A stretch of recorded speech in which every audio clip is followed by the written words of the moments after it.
ദേശീയ ക്ഷയരോഗ നിർമ്മാർജ്ജന കർമ്മ പരിപാടി, അന്താരാഷ്ട്ര ലഹരി വിരുദ്ധ ദിനാചരണം എന്നിവയുടെ ഉദ്ഘാടനവും വിവിധ മത്സര വിജയികൾക്കുള്ള സമ്മാന വിതരണവും ആലപ്പുഴ മെഡിക്കൽ കോളേജിൽ നടന്നു. ജി സുധാകരൻ MLA ഉദ്ഘാടനം നിർവഹിച്ചു.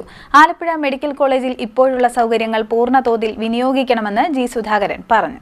ദേശീയ ക്ഷയരോഗ നിർമ്മാർജ്ജന കർമ്മ പരിപാടി, അന്താരാഷ്ട്ര ലഹരി വിരുദ്ധ ദിനാചരണം എന്നിവയുടെ ഉദ്ഘാടനവും വിവിധ മത്സര വിജയികൾക്കുള്ള സമ്മാന വിതരണവും ആലപ്പുഴ മെഡിക്കൽ കോളേജ് ആശുപത്രിയിൽ നടന്നു.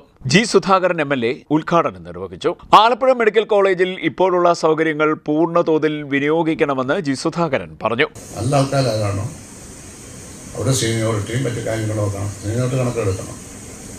നമ്മളവരെ നിയമിക്കുക, അവരെ ട്രാൻസ്ഫർ ചെയ്ത് ബുദ്ധിമുട്ടിക്കാതെ നല്ല ഡോക്ടർമാരെ എല്ലാ മെഡിക്കൽ കോളേജുകളിലുമായി മൊത്തത്തിൽ വിന്യസിച്ച് വളരെ മികച്ച ആരോഗ്യം കെട്ടിപ്പടുക്കാനുള്ള അവസരമാണ് 5 വർഷക്കാലം കെട്ടിയിരിക്കുന്നത്. അതിൻ്റെ ഏറ്റവും പ്രധാനപ്പെട്ട ഒരു രംഗം ആലപ്പുഴയാണെന്നുള്ള കാര്യം ഞാൻ പറയേണ്ടതായിട്ടുള്ള കാര്യം.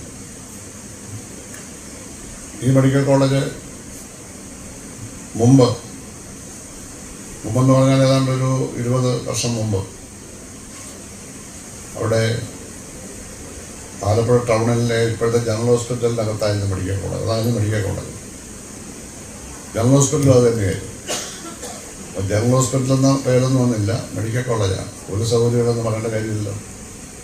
പക്ഷേ എത്രയോ കാലം അവിടെ പ്രവർത്തിച്ചു. അപ്പോഴാണ് ഇവിടെ 140 ഏക്കർ സ്ഥലമൊക്കെ എടുത്ത്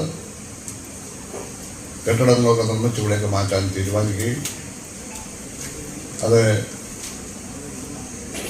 2007 ജനുവരി 1 അതിവിടെയൊക്കെ മാറ്റുകയും ചെയ്തു. ഈ മെഡിക്കൽ കോളേജ് അവിടെ തടസ്സമൊക്കെ ഉണ്ടായിരുന്നു. അവിടെ മെഡിക്കൽ ഷോപ്പുകാർക്ക് വരുമാനം കുറയുമെന്ന് പറഞ്ഞാൽ അവർ കുറച്ച് പ്രശ്നമൊക്കെ ഉണ്ടാക്കി അവിടെ ശ്രമിച്ചു മാറ്റാതെ വഴി. പക്ഷെ അതൊന്നും ഗവൺമെൻറ്റിൻ്റെ തീരുമാനത്തെ ബാധിച്ചില്ല. ആരോഗ്യമന്ത്രിയായിരുന്ന ശിവൻജിക്ക് സ്ട്രോങ് ആയിരുന്നു. അവരെ നമ്മൾ സ്ട്രോങ് ആയിട്ട് നിർത്തി. അങ്ങനെയാണ് മാറ്റിയത്. അതുകൊണ്ട് പുരോഗതി ഉണ്ടായതിന് ദേശീയപാതക്കടുത്ത് ഇത്രയും സൗകര്യത്തോടുകൂടി മെഡിക്കൽ കോളേജ് വേറെ എവിടെയില്ല. പക്ഷെ ഒരുപാട് സൗകര്യങ്ങൾക്കിടയ്ക്ക് ഒരുപാട് അസൗകര്യങ്ങൾ കിടക്കും. മെഡിക്കൽ കോളേജ് രാഷ്ട്രീയ വേദിയാക്കരുത്. മെഡിക്കൽ കോളേജ് വികസന കാര്യത്തിൽ ആരോഗ്യവകുപ്പ് മന്ത്രി മുൻകൈ എടുക്കുന്ന ആളാണെന്നും ജി സുധാകരൻ പറഞ്ഞു.